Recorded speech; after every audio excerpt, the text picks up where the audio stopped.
Hi, my name is Jim Vaughn, and I was asked in March to say something about the fruits of the Spirit.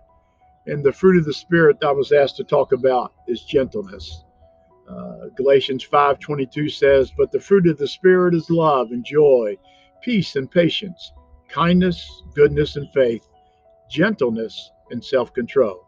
He goes on to say, "Against such things there is no law." Paul knew his audience very well. When the life of the believer expresses the qualities found in the fruits of the Spirit, there's no need for law. Those who live by the Spirit produce fruit reflecting the character of God that law could not. However, this list shouldn't be turned into a new kind of law. It should not be a replacement for faith in Christ and life lived by the Spirit. So, gentleness. How do you define gentleness? Well, gentleness, like I think most of these fruits. If they were on a spelling test and you had to write down a definition, they might be hard to define, but they are apparent when we see them. When I think of gentleness, I think of one of my students. Her name is Emma. I've never seen anyone more gentle with people, more gentle in conflict, more gentle with her pets and with the animals that she works at when she volunteers. She is the picture of what I would think gentleness is. Gentleness should be a character trait that is recognized immediately by others because it is reflective of God's character and love. Having gentleness is seeing the world through God's eyes, knowing our strengths and weaknesses while respecting the same in others. So we should be gentle when we share our witness or when we talk to someone about God.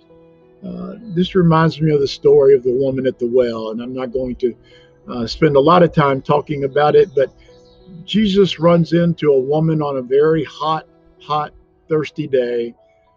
He's at a well that he probably should not have been at. He's certainly talking to a Samaritan woman, which he should not have been doing.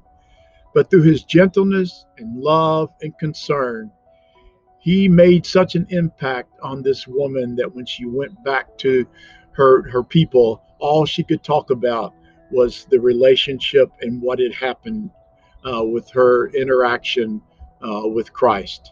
She was gentle with her, and it made such an impact.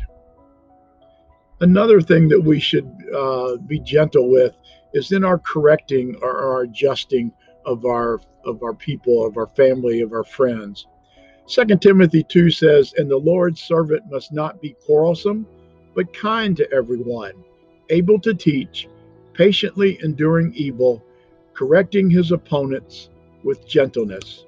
Wow, this is a lesson maybe that many of our churches should learn.